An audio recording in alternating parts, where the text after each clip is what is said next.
अगर आप पिछले 3 साल का डेटा देखकर किसी भी इन्वेस्टमेंट में निवेश कर रहे हो, एक चीज गारंटी है, लिख लीजिए मुझसे, अगले 3 साल आप अपसेट रहने वाले।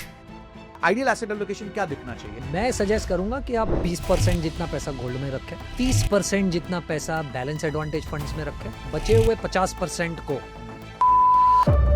एक इन्वेस्टर है जिसके पास 5 लाख 10 लाख रुपए हैं, तो उस व्यक्ति को क्या करना चाहिए? इस टाइम लमसम करना चाहिए या एसआईपी जाना चाहिए? मुझे ऐसा लग रहा है कि आप सीधा सीधा लमसम कर दीजिए, is not a big problem at all. Hybrid होता क्या है, उसका यूज केस क्या है? हाइब्रिड का मतलब है कि इसमें थोड़ा डेट होगा, थोड़ा इक्विटी होगा और कुछ कुछ प्रोडक्ट में थोड़ा गोल्ड सिल्वर भी होगा।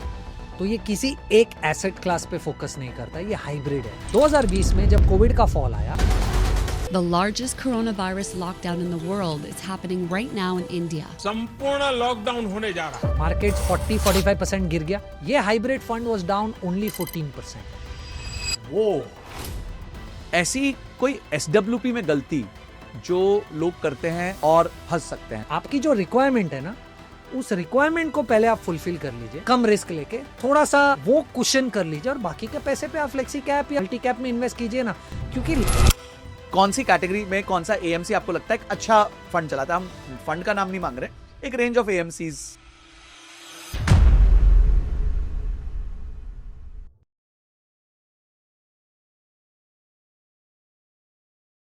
कीर्तन, थैंक यू वंस अगेन। आपको हम लेके आए हैं संजय कथुरिया पॉडकास्ट पे और आपने अलाउ किया, टाइम दिया, thank you so much for that. नहीं, I think it's the other way around. Thank you so much for inviting me again. भाई अब आप सुपरस्टार हो गए हो, बड़े बड़े पॉडकास्ट पे जाते हो, तो हमने सोचा कोशिश करके वापस आपको लेके आते हैं। But that was a wonderful podcast with Raj, I think. And if आप लोगों ने नहीं देखा है, वैसे तो चांस नहीं होगा, नहीं देखा तो मैं डिस्क्रिप्शन में उसका लिंक डालता हूँ, वो भी पॉडकास्ट आप जरूर देखिएगा, जहाँ आपने जियोपॉलिटिक्स की और इंडिया की सिचुएशन की बात की थी। Very very well done. हमारा जो लास्ट एपिसोड हुआ कीर्तन, उस पर हमने बात करी थी डेट म्यूचुअल फंड्स की, और फ्रैंकली स्पीकिंग आपने और हमने इस पे बात की है कि हम दोनों को नहीं लगा था कि लोग इतना अप्रिशिएट करेंगे, इतना टेक्निकल था वो। But I think we got very good feedback, और लोगों ने एक डिमांड करी हाइब्रिड प्रोडक्ट्स के बारे में, ज्यादातर लोग ये पूछ रहे थे। तो मैंने सोचा एक आपके साथ सीरीज करते हैं, थोड़ा डीप डाइव करते हैं हाइब्रिड प्रोडक्ट्स के ऊपर। डन है सर। तो आज उसी की हम बात करेंगे। सबसे पहले थोड़ा हाइब्रिड में हमारे पास क्या क्या ऑप्शंस अवेलेबल हैं, हाइब्रिड होता क्या है, उसका यूज केस क्या है, उसके बारे में अगर आप पहले थोड़ा सा बता दीजिए। सर, सबसे पहले तो what we have to understand is hybrid का मतलब है कि वो एक एसेट क्लास नहीं है। इक्विटी का मतलब है वो इक्विटी में निवेश करता है, डेट का मतलब है डेट में निवेश करता है, कमोडिटी गोल्ड सिल्वर का मतलब है वो गोल्ड सिल्वर में इन्वेस्ट करेगा। हाइब्रिड इन तीनों का मिक्सचर है। तो हाइब्रिड का मतलब है कि इसमें थोड़ा डेट होगा, थोड़ा इक्विटी होगा और कुछ कुछ प्रोडक्ट में थोड़ा गोल्ड सिल्वर भी होगा। तो ये किसी एक एसेट क्लास पे फोकस नहीं करता, ये हाइब्रिड है। ये सब एसेट क्लासेस पे फोकस करता है। अब 7 अलग अलग कैटेगरीज है विद इन हाइब्रिड। तो अलग अलग कैटेगरीज में आपको अलग अलग एक्सपोजर मिलेगा। जैसे कुछ कैटेगरीज है जो डेट हैवी है, कुछ कैटेगरीज है जो इक्विटी हैवी है, और कुछ कैटेगरी है जो इतनी डायनामिक है कि शायद कमोडिटी हैवी भी हो सकती है। तो look at hybrid as a product जिसमें आप पैसा लगा रहे हो, और डिपेंडिंग ऑन आपने किस कैटेगरी में पैसा लगाया, आपका पैसा इक्विटी में भी होगा, डेट में भी होगा और कमोडिटीज में भी होगा। तो ये ब्रॉडर अंडरस्टैंडिंग है कि हाइब्रिड प्रोडक्ट क्या है। ओके, बिकॉज अभी तक जो मेरे को भी या काफी जगह हाइब्रिड की अंडरस्टैंडिंग होती है वो यही है कि डेट और इक्विटी का ही मिक्सचर होता है, कि कुछ एक परसेंटेज डेट होगा, कुछ परसेंटेज इक्विटी होगा, डिपेंडिंग अपॉन द प्रोडक्ट। तो जैसे 7 अलग अलग हाइब्रिड के प्रोडक्ट्स है म्यूचुअल फंड्स में, उसमें 6 में ये थॉट प्रोसेस सही है। ओके, मतलब मेजॉरिटी में सही है। मेजॉरिटी में कि large part of your investment is या तो डेट या तो इक्विटी। एक प्रोडक्ट है जिसे आप मल्टी एसेट फंड कहते हो, उसमें गोल्ड या सिल्वर भी हो सकता है, क्योंकि उसका नाम ही मल्टी एसेट होगा। मल्टी एसेट है। Okay, right. ओके। तो अगर मान लीजिए मैं आपको ब्रॉडर डेटा दूं कि ये 7 कैटेगरीज क्या क्या है, राइट। तो सबसे पहली कैटेगरी है arbitrage fund. Okay, right. Arbitrage fund में जब भी आप पैसा डालोगे तो वो फंड सिर्फ आर्बिट्राज करता है। आर्बिट्राज का मतलब क्या है? आर्बिट्राज का मतलब है कि आपने फंड को पैसा दिया, तो फंड क्या करेगा, कैश मार्केट में मान लीजिए कोटक महिंद्रा का बैंक 100 रुपए पे ट्रेड कर रहा है और उसका फ्यूचर टिपिकली थियोरेटिकली प्रीमियम पे ट्रेड करना चाहिए, तो वो 102 रुपए पे ट्रेड कर रहा है हाइपोथेटिकली। ओके, तो आर्बिट्राज फंड क्या करेगा, वो कैश में 100 रुपए पे खरीद लेगा कोटक महिंद्रा का स्टॉक और फ्यूचर में 102 पे बेच देगा। अब शेयर का भाव कहीं पर भी चली जाए लास्ट के एक्सपायरी डेट तक, कहीं पर भी ये 500 हो जाए या नीचे की साइड 10 रुपया हो जाए, फंड ने जो 100 रुपए पे लिया था और 102 पे बेचा था और जो 2 रुपए का प्रॉफिट है वो फंड को 2 रुपए का प्रॉफिट मिलेगा ही मिलेगा, लॉक हो जाएगा, वो लॉक हो जाएगा। तो आर्बिट्राज में जब आप पैसा निवेश करते हो तो आपको डेट फंड जितना रिटर्न मिलता है 6% के करीब, but the best part is उस पे आपको इक्विटी टैक्सेशन मिलता है, राइट। तो आपने एफडी में पैसा रोक दिया 6% पे, अश्योरिटी तो है 6% मिलेगा पर आपको 30% टैक्स लग जाएगा। पर जब आप आर्बिट्राज फंड में 6% तकरीबन 6% की कमाई करते हो तो 1 साल के नीचे अगर आपने निवेश किया तो 20% टैक्स लगेगा और 1 साल के ऊपर निवेश किया तो 12.5% टैक्स लगेगा। तो वो बहुत ही बड़ा एडवांटेज है जिसे fixed income kind of investing करनी है कि आप आर्बिट्राज फंड में आ जाओ अगर आप 30-40% के टैक्स ब्रैकेट में हो और 1 साल से ज्यादा निवेश करोगे तो टैक्स 30-40% की जगह पे सीधा 12.5 हो जाएगा। 12.5 हो जाएगा। तो बेसिकली ये जो हाई अर्नर्स हैं जिनकी एक्टिव इनकम ज्यादा है, करेक्ट, उनके लिए ये सूट करता है। अच्छा, काफी बार ये क्वेश्चन आता है कीर्तन कि आपने समझे कुछ लोग लमसम करने से डरते हैं, तो उनको लगता है हमें काम करते हैं हम ना थोड़ा पैसा या तो डेट फंड में या कर देते हैं, सिस्टमैटिक ट्रांसफर प्लान कर लेते हैं। तो इन दैट केस आप क्या सजेस्ट करोगे कि debt fund is more useful या arbitrage fund is more useful? Actually बहुत ज्यादा फर्क नहीं पड़ेगा अगर आप उसको ट्रांसफर के एंगल से देख रहे हो, क्योंकि ट्रांसफर के एंगल से आप कैपिटल गेन्स बनाओगे ही बहुत छोटा, अनलेस आपकी your size of your investment is very high तो शायद आपको थोड़ा सा डिफरेंस दिखेगा। But of course for all practical purposes आपका arbitrage fund is much better than liquid में पैसा रखो और यहाँ ट्रांसफर करो। पर आपको रियलिस्टिकली ग्राउंड पे बहुत ज्यादा डिफरेंस तब दिखेगा जब आपका कैपिटल बहुत बड़ा है, वरना इन ऑल ऑनेस्टी कोई फर्क नहीं पड़ेगा आप लिक्विड रखो या आर्बिट्राज रखो। But yes, theoretically arbitrage is much better then a liquid. पर अभी जो एसटीटी इंक्रीज हुआ, सिक्योरिटीज ट्रांजैक्शन टैक्स, तो उसका इंपैक्ट आएगा क्योंकि आप कह रहे हैं फ्यूचर्स में वो सेल कर देते हैं, तो उसका कुछ इंपैक्ट होगा? So very interesting question. तो मैंने ये एसटीटी इंट्रोड्यूस होने के बाद बहुत सारे फंड मैनेजर से इस स्पेस में बात की, तो वो ये कह रहे कि बहुत बड़ा इम्पैक्ट नहीं है। 0.15 से लेके 0.2% तक का शायद इम्पैक्ट आ सकता है क्योंकि एसटीटी बढ़ गया और ट्रांजैक्शन में कॉस्ट बढ़ जाएगी उनकी, but not a very large impact as such. But you will have to be prepared कि द फाइनेंस मिनिस्ट्री बहुत क्लियर है कि उनको नहीं चाहिए कि आप एफएनओ करो, तो वो कुछ ना कुछ नए नए रूल्स लेके आएंगे जिससे ये कॉम्प्लिकेट ही होने वाला है। It's not going to become any simpler. But ये सब ऐड करने के बाद भी your arbitrage fund is much much much better than most of your fixed income products, क्योंकि टैक्स का ही एडवांटेज इतना बड़ा है कि आप 1 साल से ज्यादा रुक जाओ तो आपको 18-20% तो टैक्स आर्बिट्राज में मिल जाएगा। तो किसको आर्बिट्राज फंड में नहीं डालना चाहिए पैसा? Brilliant question. अगर आप नीचे टैक्स स्लैब में हो, अगर आप टैक्स स्लैब में नहीं हो या आप 10% वाले टैक्स स्लैब में हो तो आपको फिक्स्ड इनकम में रहना चाहिए। क्यों?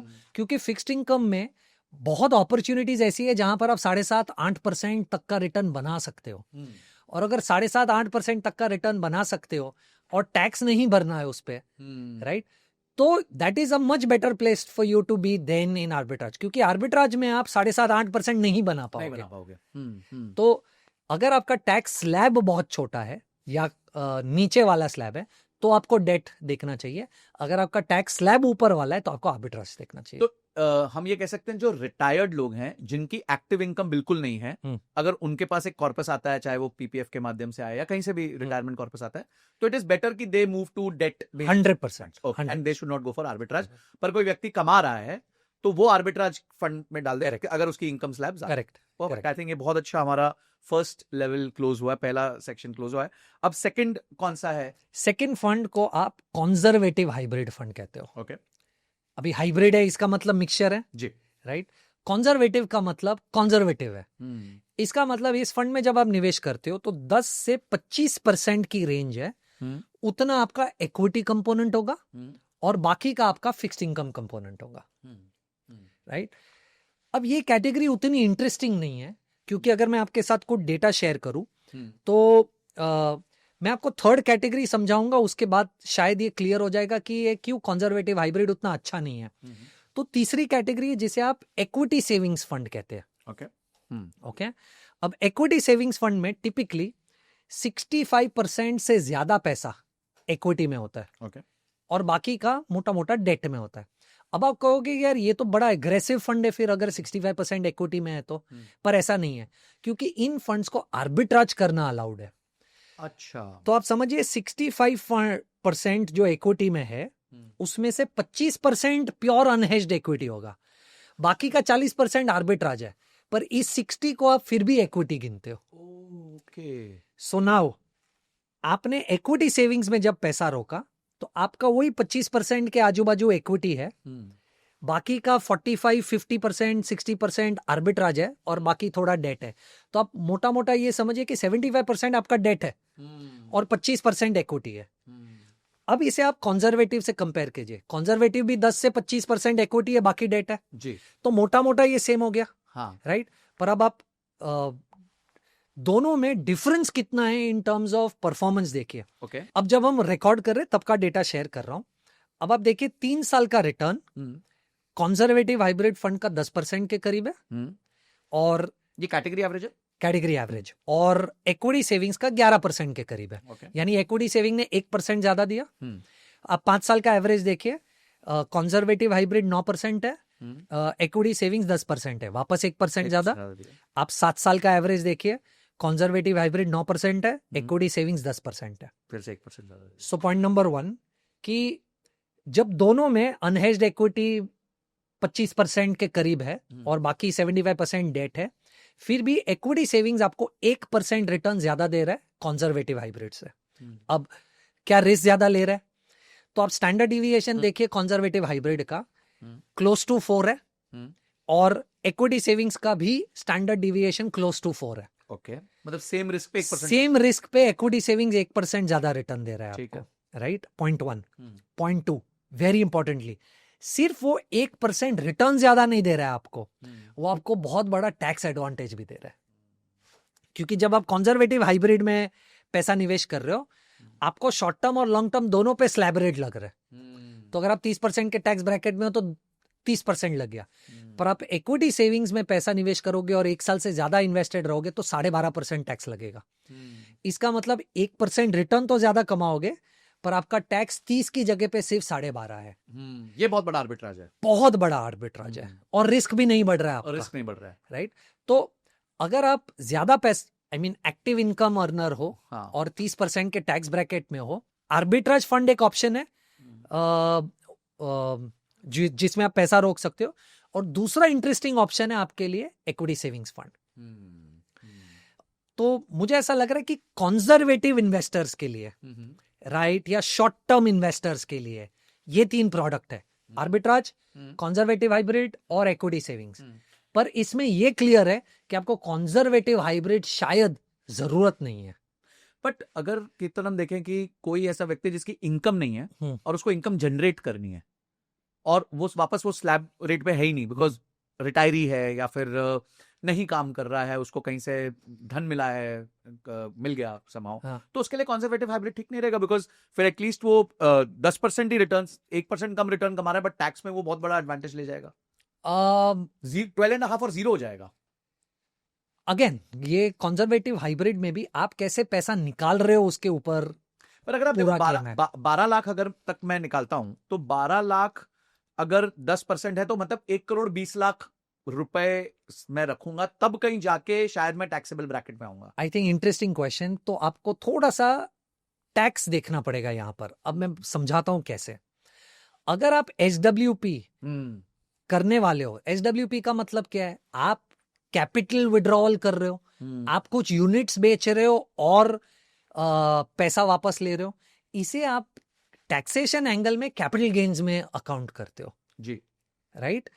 कैपिटल गेन्स में 12 लाख का लिमिट नहीं है। अगर आपको इंटरेस्ट इनकम आ रहा है तो वो आपके इनकम में ऐड हो जाएगा और 12.75 लाख तक का आपको एग्जम्पशन मिलता है। बट वही है कि लेट्स से मेरे पास 0 इनकम है, हाँ, ओके, और मेरे को मैं रिटायर हो गया हूँ, अब हो गया, रिटायर हो गया, करेक्ट अब आगे से मेरी जीरो इनकम है, मेरे को कोई और पैसा नहीं आ रहा। करेक्ट अगर मैं इक्विटी सेविंग्स फंड से एसडब्ल्यूपी करूंगा तो आपको कैपिटल गेन्स कैपिटल लगेगा गेन्स लगेगा, बट अगर मैं कंजर्वेटिव हाइब्रिड से करूंगा तो शायद मुझे 1 रुपए का भी टैक्स नहीं लगेगा, बिकॉज वो अभी तक मेरी इनकम ही नहीं बना है, इनकम 12 लाख पहुंची नहीं है। एसडब्ल्यूपी करोगे तो लगेगा, क्योंकि एसडब्ल्यूपी को आप कैपिटल गेन्स में इनकम अकाउंट करोगे। आपको सिर्फ अगर इंटरेस्ट इनकम आ रहा है, ओके, या अगर आप आईडीसीडब्ल्यू कर रहे हो, अच्छा मैं आऊंगा आईडीसीडब्ल्यू पे, हाँ डिविडेंड कर रहे हो, हाँ हाँ, राइट, तो वो इनकम में ऐड होगा। ओके ओके, बट अगर मेरे पास कंजर्वेटिव हाइब्रिड फंड में समझिए 10 लाख रुपए हैं, हाँ, और 1 साल में मेरे को 1 लाख रुपए बन गए उसमें, हाँ। और मैं 1 लाख विड्रॉ करता हूँ, वो वो कैपिटल गेन्स है। ओ, इवन कंजर्वेटिव हाइब्रिड में आप विड्रॉ करोगे तो कैपिटल गेन्स है, अगर आप आईडीसीडब्ल्यू कर रहे हो तो वो इनकम में तो डिविडेंड की तरह आएगा। ओके, परफेक्ट, गॉट इट, ठीक है। तो आप ये कह रहे हैं कि इक्विटी सेविंग्स फंड में रहें, क्योंकि 25% इक्विटी वहां रहती है, करेक्ट 40% के आसपास है आपका आर्बिट्राज है, और बचा हुआ डेट है, तो it gives you the same level of exposure. Absolutely ठीक, परफेक्ट। तो ये दोनों भी बहुत अच्छे से समझ गए कीर्तन हम। अब आते हैं फोर्थ कैटेगरी पे। सो फोर्थ कैटेगरी थोड़ा सा ऊपर, हमने अभी तक कंजर्वेटिव इन्वेस्टर्स के लिए डिस्कशन किया, ये तीनों फंड्स मेरे हिसाब से कंजर्वेटिव इन्वेस्टर्स ज्यादा प्रेफर करेंगे। अब थोड़ा सा रिस्क एपेटाइट बढ़ाते हैं, अब मॉडरेट इन्वेस्टर्स की बात करते हैं। तो जब हम मॉडरेट इन्वेस्टर्स की बात करते हैं तो दो फंड्स आते हैं। सबसे पहले हो गया आपका बैलेंस एडवांटेज फंड, या आप जिसे डायनामिक एसेट एलोकेशन फंड भी कह सकते हैं। अब जैसे आपको नाम सजेस्ट कर रहा है, बैलेंस एडवांटेज या डायनामिक एसेट एलोकेशन, ये डायनामिक है, यहां पर कोई स्ट्रक्चरल डिस्कशन नहीं किया गया है फंड के साथ कि आपको कितना डेट में रखना है या कितना इक्विटी में रखना है। फंड अपने हिसाब से डिसाइड करेगा मार्केट को देखकर कि मुझे ज्यादा इक्विटी जाना है या ज्यादा डेट जाना है। Okay, one second fund is balanced hybrid. अच्छा, बैलेंस हाइब्रिड में रेगुलेशन है कि आपको 40 से 60% इक्विटी में रखना पड़ेगा और 40 से 60% डेट में रखना पड़ेगा। अब यहां एक प्रॉब्लम है, जो 40 से 60% इक्विटी में है ना, उसमें आर्बिट्राज अलाउड नहीं है। ओ, तो ये ओपन, ये प्योर इक्विटी होगा, लॉन्ग ओनली इक्विटी की पोजीशन होगी ये, राइट। और थर्ड, अगर मैं इसी चीज में ऐड कर दूं तो मल्टी एसेट एलोकेशन फंड।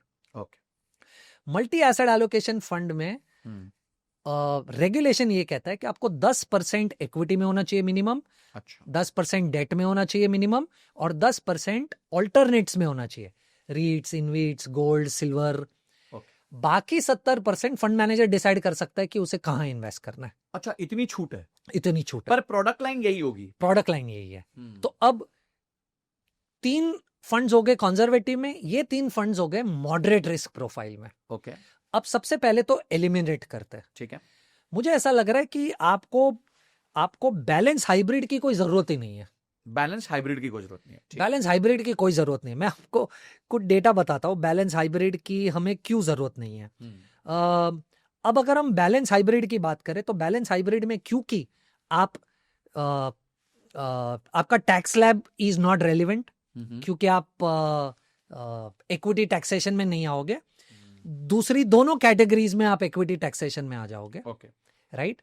और उतना ही रिस्क लेकर या उससे कम रिस्क लेकर बैफ और मल्टी एसेट फंड्स ने बहुत सुपीरियर परफॉर्म किया है। ठीक है, मैं आपको कुछ डेटा देता हूं।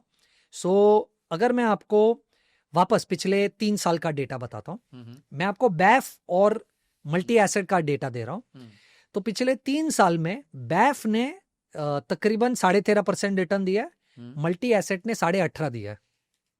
May be that is because of gold and silver का रैली। यस, बैफ ने 5 साल में 12 दिया है, मल्टी एसेट ने 17 दिया है, और 7 साल में बैफ ने 12 दिया है, मल्टी एसेट ने 16 दिया है, और दोनों का स्टैंडर्ड डिविएशन सेम है 7.5 यूनिट्स।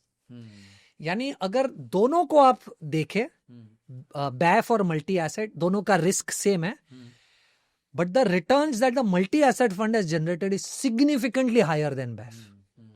ओके, पर like you rightly pointed out, ये इतना बड़ा डिफरेंस जनरली नहीं होता है।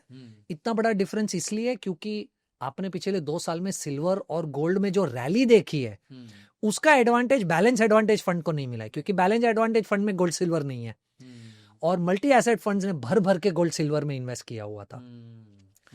बट इन दोनों फंड्स में से तो एक तो मॉडरेट कैटेगरी में से बैलेंस हाइब्रिड आउट हो गया, आउट कर दिया हमने। राइट। अब बच्चे बैलेंस एडवांटेज और मल्टी एसेट। अब आपको इन दोनों में से कैसे सिलेक्ट करना है? तो इन दोनों में से आप सबसे पहले तो ऐसे सिलेक्ट कीजिए कि अगर आप गोल्ड में सेपरेट एलोकेशन कर रहे हैं तो शायद आपको मल्टी एसेट की जरूरत ही नहीं है। ओके, ठीक। तो अगर आपने गोल्ड में सेपरेट एलोकेशन की हुई है तो आप बैफ में निवेश कीजिए, ठीक है, राइट।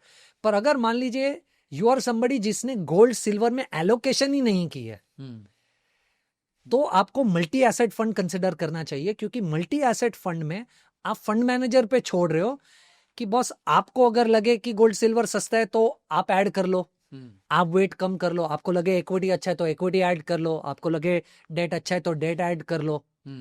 तो the way you really think is कि अगर आपके पास गोल्ड सिल्वर का एलोकेशन बिल्कुल नहीं है तो आप मल्टी एसेट के थ्रू मॉडरेट रिस्क इन्वेस्टर्स को इन्वेस्ट करना चाहिए। पर अगर आपके पास गोल्ड सिल्वर का सेपरेट एलोकेशन है तो आपको बैफ के थ्रू अप्रोच करना चाहिए।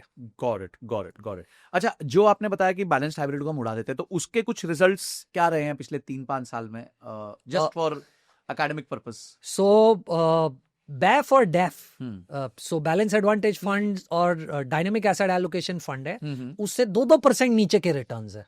अच्छा, oh, at the same risk.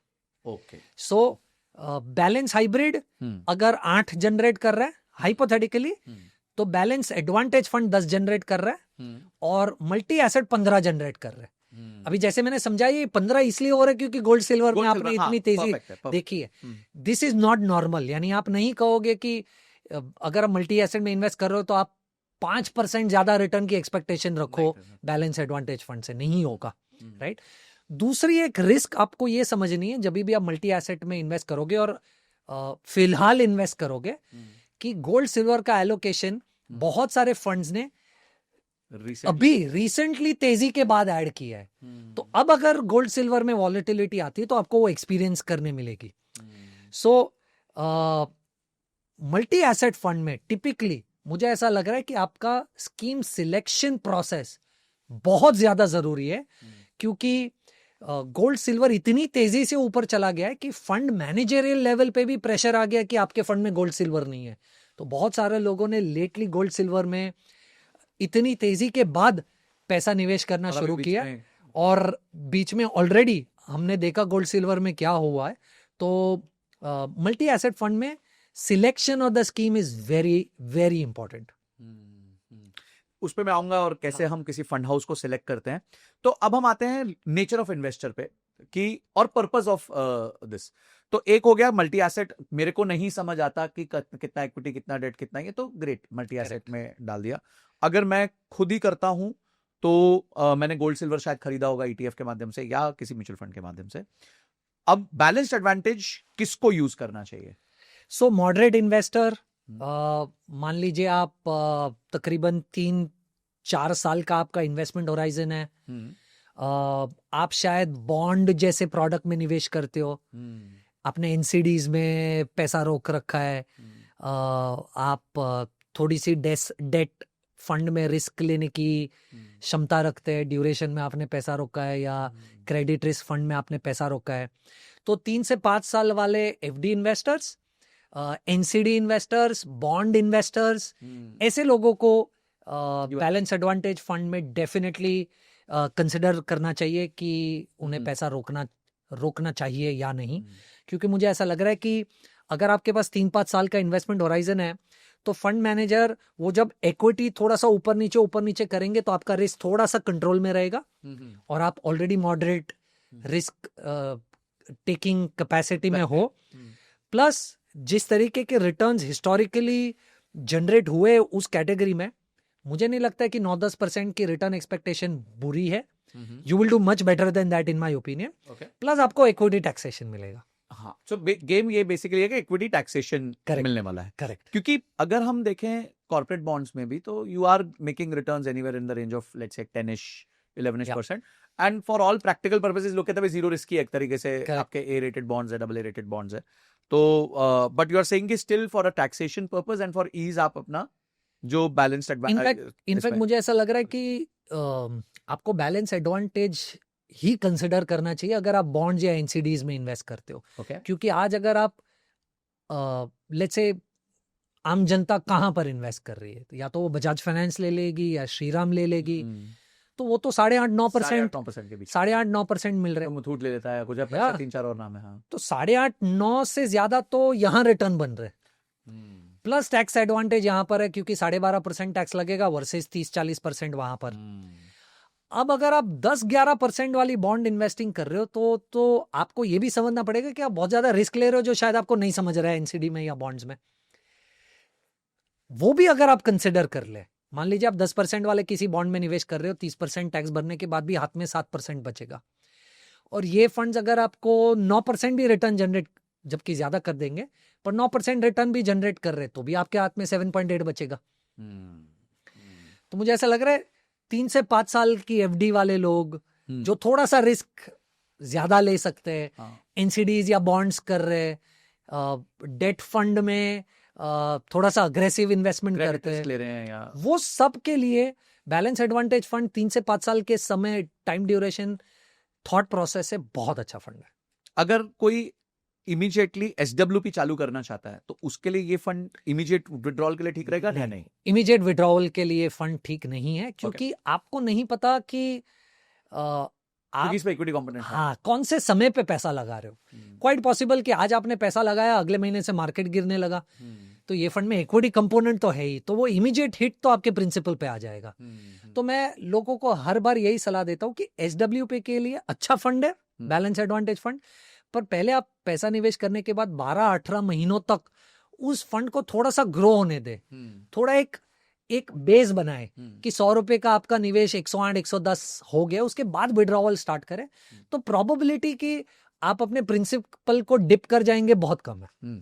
हम एक काम करेंगे, आप अभी एक और कैटेगरी बची है, आपने बताया था 6th कैटेगरी जो है, उसके बाद है ना हम एक केस लेंगे जहां पे हम किसी के लिए 1 करोड़ रुपए की एसडब्ल्यूपी का डिजाइन करते हैं, ठीक है, कि क्या बकेट्स होने चाहिए, कैसे वो पैसा बांटे, ताकि क्योंकि उसको तो पहले दिन से पैसा चाहिए, करेक्ट, तो वो परेशानी में ना आए और उसका पैसा कभी खत्म भी ना हो, तो उस हिसाब से हम करेंगे। तो अब बेसिकली ये समझ आ गया, this is multi asset, and अगर आपको 3 से 5 साल का एफडी का होराइजन है तो BAF happens to be a better perfect replacement for that.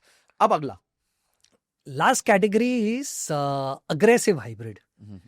अब जैसे ऑफ कोर्स नाम ही आपको बता रहा है अग्रेसिव है, 65 से 80% आपका पैसा इक्विटी में है और बचा हुआ 20 से 35% आपका फिक्स्ड इनकम में है, ठीक है। अब क्योंकि ये 65 से 80% इक्विटी में आपको इक्विटी टैक्सेशन ही मिलेगा, पर ये कैटेगरी में आपको बता रहा हूँ क्यों इंटरेस्टिंग है। अब आपको लगेगा ये हाइब्रिड है, आप इसे कभी भी इक्विटी फंड के साथ कंपेयर नहीं करेंगे, राइट, पर मैं आपको एक इंटरेस्टिंग स्टैट देता हूँ क्यों aggressive hybrid large cap fund से बेटर है। ओह वाह। अब अगर आप पिछला 3 साल देखे अग्रेसिव हाइब्रिड फंड, 16% के आजू बाजू अग्रेसिव हाइब्रिड फंड का रिटर्न है, लार्ज कैप का भी 16% रिटर्न है, सेम हो गया। 5 साल में अग्रेसिव हाइब्रिड का रिटर्न है 15.5%, लार्ज कैप का भी 15.5%, और 7 साल में अगर आप देखें तो अग्रेसिव हाइब्रिड 14.5% है, लार्ज कैप 15% है, ऑलमोस्ट सेम है। अब मैं आपको रिस्क बताता हूं, लार्ज कैप का रिस्क है 13 यूनिट्स, अग्रेसिव हाइब्रिड का रिस्क है 10 यूनिट। तो आपका शार्प्स रेशियो बेटर हो गया, रिस्क रिवॉर्ड बेटर हो गया, 100% बेटर हो गया। तो आप कम रिस्क ले रहे हो पर रिटर्न आपका लार्ज कैप जितना निकल रहा है। तो बहुत सारे लोग जो शायद नए इन्वेस्टर्स है इक्विटी में और उनको ऐसा लग रहा है कि लार्ज कैप सही इन्वेस्टमेंट है, उनको एक्चुअली अग्रेसिव हाइब्रिड कंसिडर करना चाहिए, क्योंकि शायद लार्ज कैप जितना ही रिटर्न निकल कर आपका रिस्क कम हो जाएगा अग्रेसिव हाइब्रिड में निवेश करने में, और टैक्स में कोई डिफरेंस नहीं है क्योंकि आपको सेम टैक्सेशन पड़ेगा, क्योंकि आपका 65% से ऊपर का इक्विटी अग्रेसिव हाइब्रिड में। बहुत इंटरेस्टिंग कैटेगरी है, लोग इसके बारे में जनरली बात नहीं करते हैं। अच्छा कीर्तन, इसमें एक चीज और जो अच्छी हो गई कि देखिए हम लोगों को कहते हैं या फिर कोई भी कहता है कि डाइवर्सिफाई करो, थोड़ा सा डेट आपके पोर्टफोलियो में होना ही चाहिए। Yes. तो ये एक ऑटोमेटिक तरीका है डेट को Absolute. डालने का, जिसकी Absolute. वजह से आपका स्टैंडर्ड डिविएशन जो है कम हो गया है। अच्छा कीर्तन, मैं चाहूंगा आप ऑडियंस को समझाइए कि रिस्क कम होना और रिटर्न सेम होने में क्या क्या एडवांटेज है। बिकॉज लोगों को ना सब रिटर्न्स की तरफ देख रहे होते हैं, 3 साल में कितना रिटर्न, 2 साल में कितना रिटर्न, और फिर वहां पे वो 0.6 0.7 का भी गैप होगा तो वो 0.7 वाले में चले जाएंगे। मैं आपको एक इंटरेस्टिंग डेटा देता हूँ, फंड का नाम नहीं ले सकता जी। Because of all regulation, Sure. पर 2020 में जब कोविड का फॉल आया था, ओके, तब का एक एग्जांपल देता हूं आपको, और बड़ा इंटरेस्टिंग एग्जांपल है। देखिए, अगर मैं आपको कहूं कि आप बहुत ही अग्रेसिव इन्वेस्टर हो, आपके पास 10 साल का इन्वेस्टमेंट होराइजन है और आपके पास 100 रुपए है, तो आपको क्यों एसेट एलोकेशन करना चाहिए? आप शायद गोल्ड में थोड़ा पैसा रखोगे, इक्विटी में थोड़ा पैसा रखोगे, पर क्या आप फिक्स्ड इनकम में पैसा रखोगे? नहीं रखोगे। 10 में से 10 इन्वेस्टर्स जिसको मैं ये क्वेश्चन पूछता हूं ना, वो मुझे यही कहते हैं कि यार मैं अग्रेसिव इन्वेस्टर हूं, मार्केट 40% गिर भी गया तो भी मेरे रात की नींद हराम नहीं होगी, मैं आराम से सोऊंगा और आराम से कंटिन्यू करूंगा निवेश, तो मैं फिक्स्ड इनकम में पैसा क्यों रोकूं? अब मैं आपको 2020 का एग्जांपल देता हूं। 2020 में जब कोविड का फॉल आया, मार्केट 40-45% गिर गया। अब आप एक अग्रेसिव इन्वेस्टर हो, 10 साल का इन्वेस्टमेंट होराइजन है, अब आपको पता ही है कि ये गिरा तो है पर यहां से ऊपर जाने वाला है, करेक्ट? अब आपका छोटा पोर्टफोलियो है तो बात अलग है, पर मान लीजिए आपका बड़ा पोर्टफोलियो है, 10 करोड़ का पोर्टफोलियो, हाइपोथेटिकली सिर्फ समझाने के नजरिए से। अब आपको पता है कि 40% 45% पोर्टफोलियो गिर चुका है, पर आपको ये कॉन्फिडेंस तो है कि मैं तो 10 साल का निवेशक हूं, तो मेरे पास अगर पैसा हो तो मुझे और डालना चाहिए। पर 10 में से 10 बार इन्वेस्टर के पास पैसा ही नहीं होता निवेश करने के लिए, क्योंकि अग्रेसिव इन्वेस्टर का बेसिक डेफिनेशन यही है कि वो ऑलवेज इन्वेस्टेड होता है 100%। है वो। तो अब 2020 हुआ, आपका 10 करोड़ का पोर्टफोलियो 6 करोड़ हो गया, 5.5 करोड़ हो गया। आपको टेंशन नहीं है, आपको ये पता है कि ये ठीक है, नॉर्मल मार्केट है, कल उठ कर ये बढ़ जाएगा, पर आपको उसका फायदा भी लेना है। आपको 5.5-6 करोड़ हो गया तो आपको और पैसा डालना है एवरेज करने के लिए, पर आपके पास पैसा ही नहीं है, क्या करोगे? Right? This is a very big problem that hybrid funds solve. मैं आपको समझाता हूं कैसे। 2020 में अगर मान लीजिए आपके पास हाइब्रिड फंड में पैसा होता, और एक पर्टिकुलर फंड की बात कर रहा हूं जो हम लोगों को, हमारे इन्वेस्टर्स को इन्वेस्ट कराते उस फंड में, उसका स्टैट देता हूं। मार्केट वाज डाउन 45%, ये hybrid fund was down only 14%। वो 14%। So ideally what happened, market गिरा जब 45% और आप सिर्फ 14% गिरे, तो आपको क्या करना चाहिए एज एन अग्रेसिव इन्वेस्टर? अब इसको बेचो और वो नीचे वाला आइटम ले लो। हाँ। आपने यहां पर बेचा, आपको 14% का कैपिटल लॉस भी मिल गया जो आप 7-8 साल तक कैरी फॉरवर्ड करोगे। अब आपने 45% नीचे मार्केट को खरीद लिया, तो ये आपके पोर्टफोलियो में जब था 10-11-12% तो रिटर्न ऐसे भी दे रहा था जितना लार्ज कैप दे रहा है, पर एक जो 40-45% का फॉल आया वहां निकालकर जब आपने ये खरीद लिया, तब आप एवरेजिंग का फायदा देखिए। This is what happens. तो अब मैं आपके क्वेश्चन का आंसर देता हूं। First, as an aggressive investor also you need hybrid funds, अगर आपको डेट नहीं चाहिए तो, right, to solve this problem. दूसरा, अगर आप रिस्क पर ध्यान नहीं दोगे और सिर्फ रिटर्न पर ध्यान दोगे तो ये वाला गेम कभी भी नहीं खेल पाओगे। प्लीज अंडरस्टैंड, एक बहुत ही सुपीरियर इन्वेस्टर और एक नौसिखिए इन्वेस्टर में एक ही डिफरेंस है कि वो जो सुपीरियर इन्वेस्टर है ना, उसको पता है कि हर बार मार्केट गिरेगा वो ऊपर जाने वाला है, इसका फायदा कैसे लूं, और उस टाइम मुझे रिजर्व चाहिए। यस, और रिजर्व दो तरीके से है, या तो मेरे पास कैश इन बैंक होगा, करेक्ट, या मेरा वो फंड होगा जो कंपैरेटिवली कम गिरा होगा जिससे मैं अब नया फंड खरीद सकूं। एब्सोल्युटली। अभी कैश इन बैंक का प्रॉब्लम है ना, जब आपका पोर्टफोलियो छोटा है ना, शायद सॉल्व हो सकता है। आपका 10-20 लाख का पोर्टफोलियो है, गिर गया तो 5-6 लाख होगा आपके पास बैंक में उसको एवरेज करने के लिए, पर 2 करोड़ 5 करोड़ 10 करोड़ वाले क्लाइंट के पास उतना पैसा बैंक में नहीं होगा कि वो मीनिंगफुली एवरेज कर पाए पोर्टफोलियो को। 2 करोड़ में 10 लाख डालेगा तो क्या ही एवरेज होगा। This is how hybrid solves a major problem. मैं इसीलिए हम जनरली जो फिक्स्ड इनकम का एलोकेशन होता है ना क्लाइंट्स का, वो बैलेंस एडवांटेज फंड जैसे प्रोडक्ट में कराते हैं, टू मेक श्योर कि कल उठकर अगर 30-40-50% का फॉल आ रहा है ना, तो ये part of the portfolio falls less, और उसको हम यूज करें इक्विटी को नीचे खरीदने के लिए. This is actually very interesting. Second, मुझे लगता है कि कीर्तन, एक व्यक्ति जब कंपैरेटिवली उसका वो कम होता है, स्टैंडर्ड डिविएशन कम होता है, तो वो पेंडुलम स्विंग कम होता है. बोलने को वो कहता है कि मैं तो बहुत रिस्की इन्वेस्टर हूं, बट जब थोड़ा पेंडुलम नेगेटिव स्विंग होता है तो वहां पे उसका कैरेक्टर दिखने लग जाता है. 100%. I mean, I am sure मैंने दोनों ने ये रियलाइज किया है कि जब आप एक क्लाइंट को ऑनबोर्ड करते हो और सारे स्टार्टिंग, रिस्की वाले होते हैं. हाँ, और स्टार्टिंग में जब आप उनके साथ कॉन्वर्सेशन करते हो ये वाली कि आप कितने लंबे समय के लिए आओगे, अरे मैं तो आराम से 5 साल के लिए हूँ, या से फॉर एग्जाम्पल अगर पोर्टफोलियो आपका 70% हो गया, तो will you be able to sleep at night, oh no I am an aggressive investor. ये सेम इंडिविजुअल 5% के फॉल पे आपको 4 क्वेश्चन कर देता है, राइट? तो विच इज वाई माई जज of risk profile of a client is only एक फॉल देखने के बाद. उसके पहले मैं I take everything with a pinch of salt. अब मुझे कुछ भी बोलोगे मैं आपको अग्री नहीं करूंगा. जब तक आपने खुद एक फॉल अपनी लाइफ में नहीं देखा है, तभी आपको खुद को भी समझेगा आपका रिस्क प्रोफाइल क्या है. ट्रू, बिल्कुल सही कहा आपने. And I think you have explained it so well कि नीचे गिरते वक्त कम नीचे गिरना is such a bliss. At that time it gives you opportunity to buy things which were more cheaper. See theoretically also, अगर मान लीजिए आपने 100 रुपए रोके, 50% गिर गया तो 100 वाला 50 हो गया. अब ये 50 को वापस 100 होने के लिए 50% का राइज नहीं चाहिए, 100% का राइज चाहिए, राइट? वो उतना इजी नहीं है. तो आप जितना फॉल बचाओगे उतना तेजी से वापस ऊपर जा पाओगे. तो छोटा गिरो. तो if you really ask me, हमारी पोर्टफोलियो मैनेजमेंट स्ट्रेटेजी बड़ी सिंपल है. रिटर्न मुझे ऐसा लग रहा है इज आउटपुट. हमारा इनपुट ये है कि वो गिरे कम कैसे.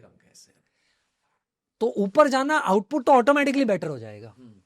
अच्छा कीर्तन, यहाँ पे लोग है ना, अब हमारी बात सुनेंगे, उनको लगेगा यार ये कैटेगरीज आ गई, चलो अब मैं खरीदना चालू कर देता हूँ. बट अब एक व्यक्ति को आज समझो एक 25-30 हजार रुपए की एसआईपी स्टार्ट करनी है, और वो एक होराइजन लेता है कि भाई मेरे को लेट्स से 7 to 10 years का मेरे पास टाइम फ्रेम है, और मेरे को पता ही नहीं मेरा कैसा रिस्क है, बिकॉज मैंने आज तक मार्केट में कभी इन्वेस्ट ही नहीं किया. तो उसका आइडियल एसेट एलोकेशन क्या दिखना चाहिए आज out of these kind of funds? I would rather suggest, अगर उनको पता नहीं है कि उनका एसेट एलोकेशन या रिस्क प्रोफाइल क्या है, तो मैं सजेस्ट करूंगा कि आप 20% जितना पैसा गोल्ड में रखें. ओके. आप तकरीबन 30% जितना पैसा बैलेंस एडवांटेज फंड्स में रखें, और आप बचे हुए 50% को अग्रेसिव हाइब्रिड और फ्लेक्सी कैप फंड्स में डिवाइड कर दीजिए. अब जैसे जैसे आप आगे बढ़ेंगे ना, आपको खुद रियलाइज हो जाएगा कि आपका रिस्क प्रोफाइल क्या है. ये पोर्टफोलियो स्ट्रेटेजी मुझे ऐसा लग रहा है सही है, क्योंकि आपके पास 7-10 साल का इन्वेस्टमेंट होराइजन है, पॉइंट 1.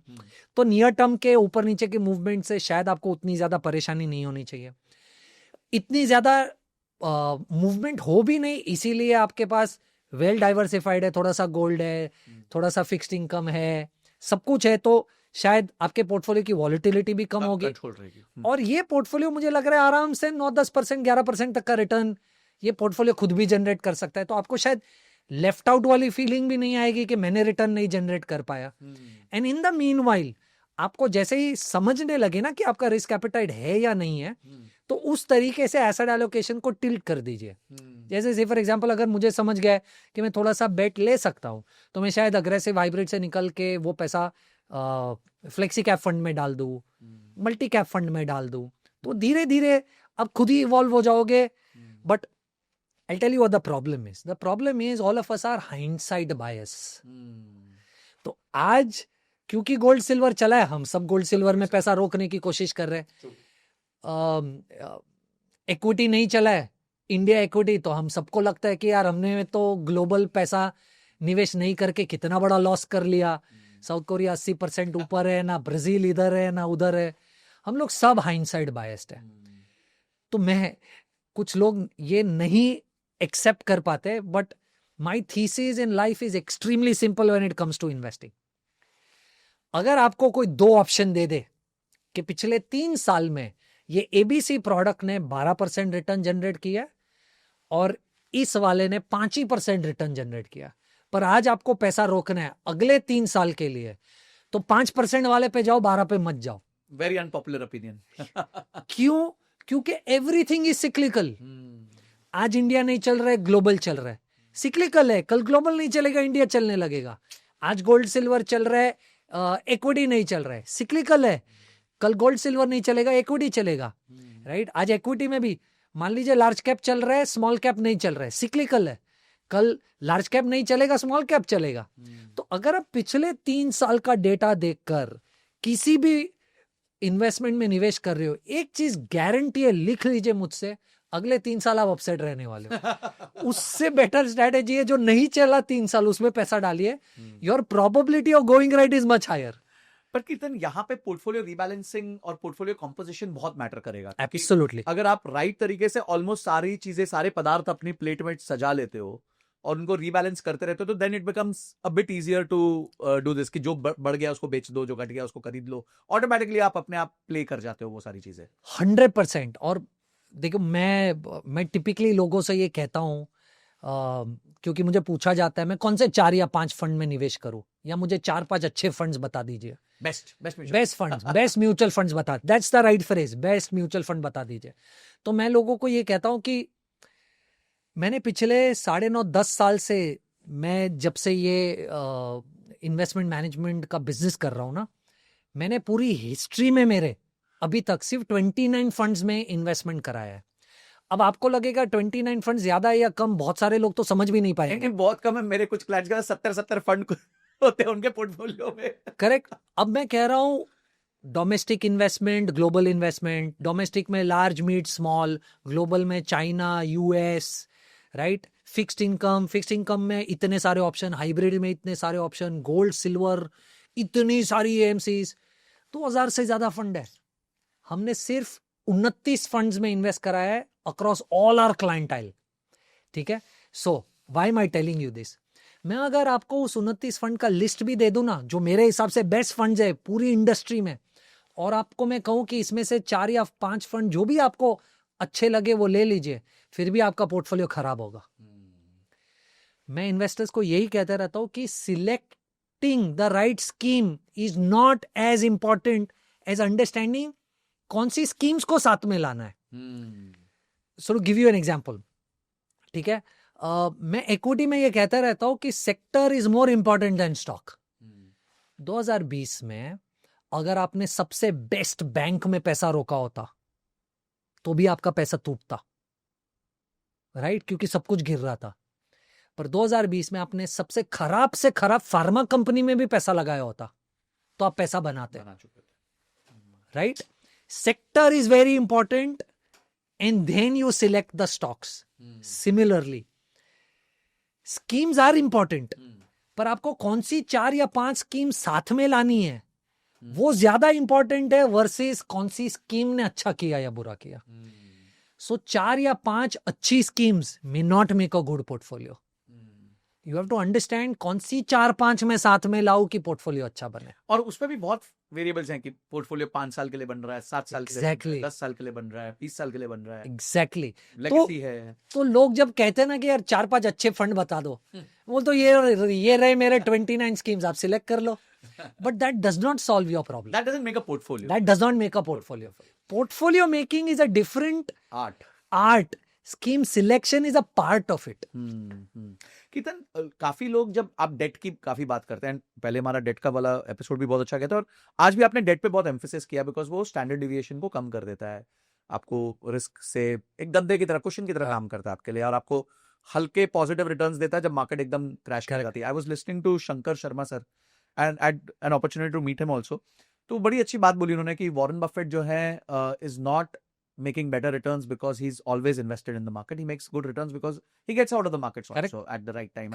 वो जीरो जब बनाते हैं तो मार्केट -20 बना रही होती है, तो ऑलरेडी एक हेड स्टार्ट लेके बैठे होते हैं 20% का अगली रन के लिए। Absolutely. तो आई थिंक वो आपकी बात जो मेरे को बड़ी अच्छी लगी आज, कि हम 14% गिरे, बाकी 40% गिरे, आओ जी अब मौका आ गया 40% नीचे वाली आइटम खरीदने का। पर लोग है ना, डेट को ये समझते हैं कि मैंने ईपीएफ में पैसा डाल दिया, मैंने पीपीएफ में पैसा डाल दिया है, मेरा एम्प्लॉयर एनपीएस कर रहा है, तो मैं कवर्ड हूं, यू नो।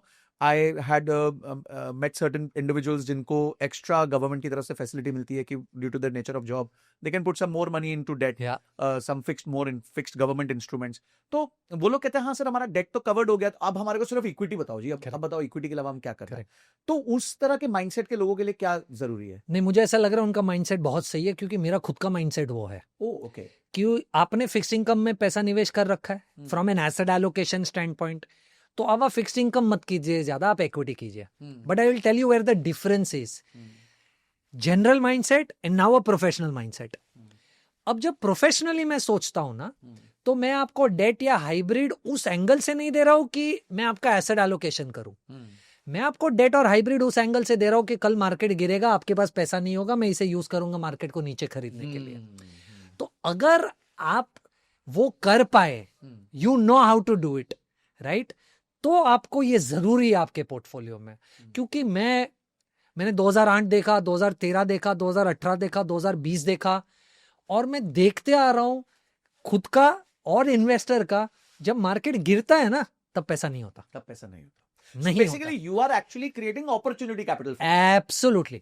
एंड वो अपॉर्चुनिटी कैपिटल में कैसे क्रिएट कर रहा हूं कि वो कॉम्प्रोमाइज नहीं कर रहे। क्योंकि अगर मैं बैलेंस एडवांटेज फंड दे रहा हूं उन्हें, तो वो भी 10, 11, 12% बना रहे हैं, जो उसका लार्ज कैप भी बना रहा है। तो मेरे लिए वो लार्ज कैप एलोकेशन है पोर्टफोलियो में, बट वेरी इंपॉर्टेंटली वो गिरता कम है versus a large cap. Debt बचा लेता उसको। Yes, versus the large cap. That is how I am trying to solve the problem. तो हम ना कुछ अब एक दो इन्वेस्टर्स का व्यू पॉइंट वो लेते हैं, मतलब कि यूज केस लेते हैं। एक इन्वेस्टर है जिसके पास लेट से आज 5 लाख 10 लाख रुपए हैं, लमसम करना चाहता है। पहले तो वो कंफ्यूजन में लमसम करूं या SIP करूं, STP करूं, वहां पे वो फंसा हुआ है। पर लार्जली अभी उसको पता नहीं है इस कैपिटल का क्या करना है। मेरे पास समय है, I don't need it immediately, I am not convinced, अभी मेरे को पता नहीं क्या करना। तो वो एकदम इस जोन में है। ऐसे ही मेजरली सारे होते हैं, पैसा पड़ा होता है, 5-10 लाख तो पड़ा ही होता है। करेक्ट। पर वो अब डालू कहाँ, कैसे डालूं, लमसम करूं नहीं करूं, तो उस व्यक्ति को क्या करना चाहिए इस टाइम पे? लमसम करना चाहिए या SIP जाना चाहिए, और अगर लमसम करे तो कैसे करे? देखिए, मुझे ऐसा लग रहा है कि अगर आप 5-7 साल के लिए निवेश करना चाहते हो तो आपके पास इनफ समय है, पॉइंट नंबर 1। और अगर आप इक्विटी में करना चाहते हो तो मुझे ऐसा लग रहा है ये पूरा पैसा आप फ्लेक्सी कैप फंड को दे दीजिए। Let the fund manager decide कि उसको लार्ज मिड स्मॉल कहाँ पैसा रोकना है। पर वो डरता है लेट्स से अगर मार्केट कल को 10-20% गिर गई अचानक से। हाँ, पर देखिए, अगर ये थॉट प्रोसेस है, ये थॉट प्रोसेस है, तो आपको एसेट एलोकेशन बहुत जरूरी है, राइट। तो I will go back to the original data that I give you, कि आप थोड़ा सा बैलेंस एडवांटेज में डाल दीजिए, थोड़ा सा गोल्ड में डाल दीजिए, और थोड़ा सा अग्रेसिव और फ्लेक्सी कैप में, अग्रेसिव और फ्लेक्सी में डाल दीजिए। सो जो आपने मेरे को एक 20-25 हजार की SIP के लिए कहा था, वो broadly same thing absolutely will sustain. But should he do SIP और should he still do lump sum? मुझे ऐसा लग रहा है कि आप एक तो देखिए 100 रुपए में से 30 रुपए डाल रहे हो, उसमें से भी लमसम डालोगे कोई मतलब नहीं है। आप अगर वो फॉलो कर रहे हो जो मैं आपको बोल रहा हूँ, तो आप सीधा सीधा लमसम कर दीजिए, is not a big problem at all. अच्छा, अब है ना, एक हमने काफी जगह देखा है कि लोग अब ये रियलाइज कर चुके हैं कि home rental is the worst form of passive income. Because एक तो रेंटल यील्ड बहुत कम है, आप ओल्ड हो चुके हैं, रिटायर हो चुके हैं, बच्चे साथ में नहीं है, आप कलेक्ट नहीं कर पा रहे हैं, फसाद हो रहे हैं, तो now they want to move to SWP। पर उनको पहले दिन से पैसा निकालना है। लेट्स से एक व्यक्ति रिटायर हुआ, पूरी जिंदगी काम किया, 1 करोड़ रुपए बना पाया। अब उस 1 करोड़ रुपए में से उसको कैसे वो बांटे, लेट्स से कुछ बकेट्स में, ताकि वो उसमें से पैसा निकालना चालू कर सके इमीडिएटली, उसका कॉर्पस खत्म ना हो, वो कितना निकाल सकता है, और उसको वो स्टेप अप भी कर पाए, क्योंकि सालाना उसकी हल्की हल्की रिक्वायरमेंट्स भी बढ़ती रहेंगी। Very very interesting. और ये मुझे ऐसा लग रहा है, thank you for asking this question, क्योंकि प्रोबेबली ये आपके थ्रू बहुत सारे लोगों को इसमें हेल्प भी हो जाएगी, क्योंकि टिपिकली लोग इसमें गलती कर जाते हैं। तो सबसे पहले तो आपको 2-3 चीजें समझनी है। सबसे पहले ये समझना है कि आपको 6-7% से ज्यादा विड्रॉवल नहीं करना चाहिए। ओके, 6% पकड़ लेते हैं, ठीक है। तो एक तो ये एक बार क्लियर हो गया ना, तो आपका मैथ मोटा मोटा क्लियर हो जाएगा। दूसरा, अगर आप ज्यादा रिटर्न के पीछे भागकर ऐसे इन्वेस्टमेंट करने वाले कि आपने पूरा पैसा हाइब्रिड में डाल दिया और पहले दिन से विड्रॉवल करने लगे, तो आपका प्रिंसिपल खतरे में। तो पहले दिन से विड्रॉवल की स्ट्रेटेजी बहुत अलग है वर्सेस पूरा पैसा आपने हाइब्रिड में डाल दिया। तो ये गलती भी ना करें कि उठा के हाइब्रिड से SW करना करेक्ट। चालू करें। तो ठीक अब है, आप बकेट कर लीजिए। ठीक है। तो आपने एक बकेट हो गया कि आपने शायद इक्विटी सेविंग्स में या आर्बिट्राज फंड में 1 साल की आपकी रिक्वायरमेंट का पैसा रोक दिया। तो इसको आ जाते हैं 1 साल के इक्विटी सेविंग्स में, यानी अगर 6% में मानूं तो 6 लाख रुपए आपने इसमें डाल दिए। 6 लाख रुपए आपने इक्विटी सेविंग्स में डाल दिया और यहां से आप पहले 1 साल का विड्रॉवल निकालेंगे। ठीक है, बाकी चीजों को 1 साल मिल जाएगा। बाकी चीजों को 1 साल मिल जाएगा। अब आपका बचा हुआ जो पैसा है वो लार्जली अगर आप 2 तरीके के हाइब्रिड फंड्स में पैसा निवेश कर ले। एक हाइब्रिड है बैलेंस एडवांटेज फंड में डाल दिया आपने, राइट। और दूसरा है तो बैलेंस एडवांटेज फंड में आप 2 अलग अलग बैलेंस एडवांटेज फंड में पैसा रोकोगे और थोड़ा सा पैसा आपने मल्टी एसेट फंड में डाल दिया। ओके। तो इसे करने की मैं क्या कोशिश कर रहा हूं कि आप फिक्स्ड इनकम में, कमोडिटी में और इक्विटी में अच्छी तरीके से बैलेंस्ड आउट है। आप उसको 1-1.5 साल ग्रो करने की भी अपॉर्चुनिटी दे रहे, जिसके बाद आप पैसा निकालने की कोशिश करेंगे। तो पहला 1 साल का कंजम्पशन आपका पूरा इक्विटी सेविंग्स या आर्बिट्राज फंड से निकल जाएगा। ठीक है। और बचा हुआ पैसा तब तक थोड़ा सा ग्रो हो चुका होगा। फिर आप अगर विड्रॉवल करना स्टार्ट करें, राइट, तो मुझे ऐसा लग रहा है 6-7% के विड्रॉवल पे आप पैसा as long as you are alive निकाल भी पाएंगे और ये शायद एज एस्टेट आपके बच्चों को भी मिल सकता है। Perfect, right. अब इसमें रिस्क क्या है? रिस्क ये है कि आपने पैसा निवेश करना शुरू किया, ओके, उसके 1 साल, 1.5 साल, 2 साल, 3 साल तक मार्केट चले ही नहीं, तब शायद एक रिस्क आ सकता है आपके पोर्टफोलियो पे कि आपके इक्विटी कंपोनेंट ने रिटर्न जनरेट नहीं किया है। गोल्ड भी मैं अज्यूम कर रहा हूं उसने कुछ रिटर्न जनरेट नहीं किया होगा, सिर्फ फिक्स्ड इनकम ने रिटर्न जनरेट किया है। तो पॉसिबल है कि ऐसे सिचुएशन में आप शायद थोड़ा सा कैपिटल में और डिप कर जाएंगे, राइट। बेटर वेज कि आप शायद 1.5-2 साल का पैसा साइड में रख दे और 1.5-2 साल इस कॉर्पस को ग्रो होने दे। पर प्रॉब्लम ये होगा ना कि आप अगर 1.5-2 साल का पैसा साइड में रख दोगे तो आपको शायद ये रियलाइज होगा कि आपके पास मंथली जितना पैसा चाहिए ना उतना शायद कम पड़ेगा। ओके। क्योंकि आपने अगर मान लीजिए 1 करोड़ में से 12 लाख रुपए निकाल दिए और 88 लाख आप वहां पर निवेश कर रहे हो, तो 88 लाख पे आपको मिलने वाला है मान लीजिए 10% का एवरेज रिटर्न, आप 6% निकाल रहे हो, तो आपका 88 लाख 4% पे ही ग्रो हो रहा है। तो इस 88 लाख को वापस 1 करोड़ पे आने के लिए काफी समय लग जाएगा जी, जो आपका ओरिजिनल कैपिटल है। समझ गया, हाँ, राइट। तो वो एक रिस्क है, फाइन बैलेंस आपको थोड़ा सा मेंटेन करना पड़ेगा। पर ये किसके लिए? ये उनके लिए जो इमीडिएटली हैंड टू माउथ है। When I am saying hand to mouth है कि उनको ऑल्टरनेटिव नहीं है आपके पास ऑल्टरनेटिव। पर अगर मान लीजिए ये सेम 1 करोड़ की जगह पे आपके पास 5 करोड़ है, 6 करोड़ है, 7 करोड़ है और आपकी महीने की रिक्वायरमेंट 50,000 ही है, तो कोई टेंशन ही नहीं है आपको। तो आप राजा। This is the best solution अगर आप हैंड टू माउथ है। तो एक चीज और इसमें देखी जा सकती है कि लेट्स से 1 करोड़ उसको मिला है और उसके साथ साथ उसको कुछ पीएफ भी उसके पास है या कोई और इंस्ट्रूमेंट का भी पैसा है, तो पहले वो उसको कंज्यूम कर जाए। एब्सोल्युटली। बट कीर्तन, यहाँ ऐसा नहीं हो जाएगा कि वो व्यक्ति ने 1 करोड़ इकट्ठा किया, अब हम उसको कह रहे हैं कि जैसे फॉर एग्जांपल कोई बैफ में डाल दे या इसमें डाल दे या मल्टी एसेट में, तो उसका इक्विटी एक्सपोजर हो गया, जबकि बड़े बड़े फंड मैनेजर्स कहते हैं कि जब रिटायर हो जाओ तो आपका सारा पैसा डेट पे हो जाना चाहिए। तो इस थीसिस को कैसे करें? जब हम, ठीक है, मेरे पास पीपीएफ है, 50-60 लाख का पीपीएफ भी है, मैं वहां से खा लूंगा पहले 2-3 साल, पर यहाँ मैंने तो अपना सारा पैसा इक्विटी में डाल दिया, मेरी एज भी बहुत ज्यादा हो गई है, तो what should I do here? सबसे पहले तो आप इक्विटी में नहीं डाल रहे हो पूरा पैसा, ओके, ठीक है, क्योंकि हम उसे बाइफरकेट कर रहे हैं बैलेंस एडवांटेज फंड में, मल्टी एसेट फंड में। तो मोटा मोटा आप 30-40% इक्विटी में हो या उससे भी थोड़ा सा कम, आप 30-40% या 50-60% डेट में हो और थोड़ा सा 15-20% गोल्ड में हो। While the question is absolutely logical, ये केस टू केस बेसिस पे आप देखोगे कि आप कितना एलोकेशन मल्टी एसेट में डाल दोगे या और कितना एलोकेशन बैलेंस एडवांटेज पे डाल दोगे या कुछ और भी शायद इंट्रोड्यूस करोगे। तो अगर मैं इफ आई एम समबडी जो एकदम हैंड टू माउथ है, राइट, आपके पास रिस्क टेकिंग कैपेबिलिटी है ही नहीं, तो आपको आपका इक्विटी एलोकेशन बहुत सिग्निफिकेंटली कम करना पड़ेगा। कम करना पड़ेगा। But the risk here is कि आप अगर आपका इक्विटी एलोकेशन सिग्निफिकेंटली कम कर दोगे तो 6-7% पे आपकी रिक्वायरमेंट मीट नहीं हो रही है, तो आप कैसे बैलेंस कर पाओगे? Can 100% of the money go to equity savings scheme fund? या it will be risky? I think अगर आप पूरा 100% इक्विटी सेविंग्स को दे देते हो और आप अगर 18-20 महीने का उसे हेड स्टार्ट दे देते हो तो मुझे नहीं लगता रिस्की है। तो आप ये कह रहे हो कि मैं रिटायर हूं उससे 2 साल पहले फॉर एग्जांपल मैं ये कॉर्पस बिल्ड कर दूं और 2 साल का उसको समय दे दूं, कूलिंग पीरियड दे दूं, and then I start eating out of it, कोई दिमाग ना लगाऊं और महीने का 0.5% से Absolutely. स्टार्ट कर लूं। Absolutely so that works. 100% works. Perfect perfect. अब देखिए हमने ऑलमोस्ट सारे ब्रॉडली सिनेरियोज डिस्कस कर लिए। ऐसी कोई एसडब्ल्यूपी में गलती जो लोग करते हैं और फंस सकते हैं, क्योंकि मैंने कुछ लोग को देखा है जो एसडब्ल्यूपी में भी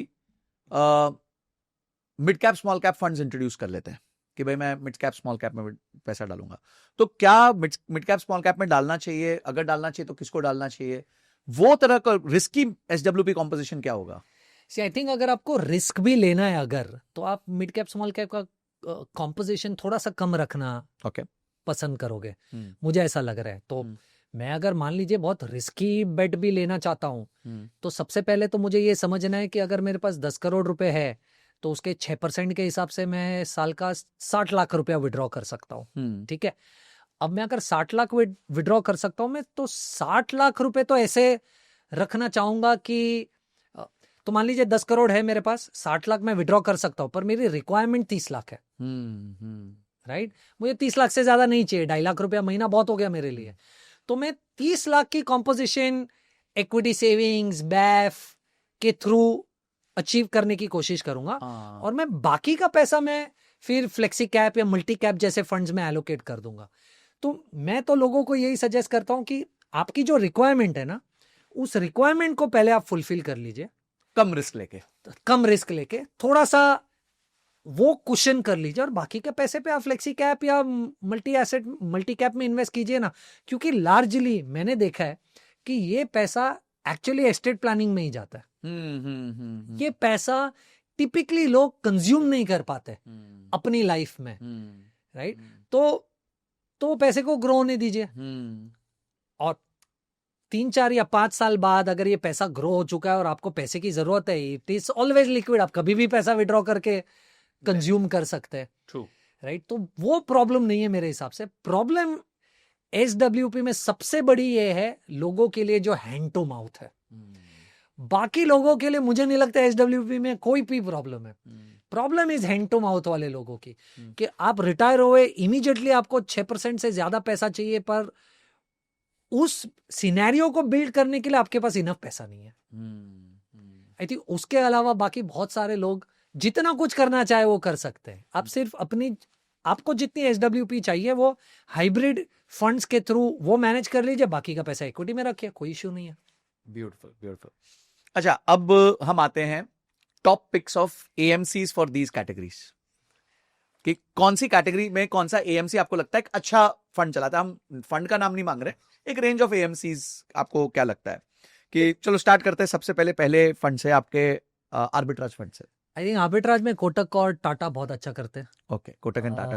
you also look at Kotak and Tata. Okay, equity savings fund में भी इफ यू सी, मुझे ऐसा लग रहा है कि अगेन वापस Kotak is our top pick in that space. You also look at Kotak. अगर आप बैफ की बात करें तो आईसीआईसीआई और Edelweiss are both are are top picks. Conservative hybrid हम तो करते ही नहीं हम, हाँ, बिकॉज वो डेट उसमें आ जाता है। बैलेंस हाइब्रिड भी हम नहीं करते, तो I don't have a say in that. Aggressive hybrid में Mirae is doing very well. Mirae, okay. और मल्टी एसेट में you also look at White Oak. अच्छा, very interesting. I think they were one of the earlier guys to get multi assets also. In all honesty वो एक ही ऐसा AMC है जो genuinely multi asset को multi asset की तरह run करता है। Okay. बाकी हर कोई एएमसी मल्टी एसेट को सिर्फ डेट का रिप्लेसमेंट प्रोडक्ट बना के रखती है। क्योंकि मल्टी एसेट में आपको फ्रीडम है कुछ भी करने का। तो वो लोग आर्बिट्राज में पैसा रोक देते वो 65% इक्विटी एलोकेशन बनाने के लिए। They are not pure multi asset. The only pure multi-asset, in my opinion, is the White Oak multi-asset fund. Got it.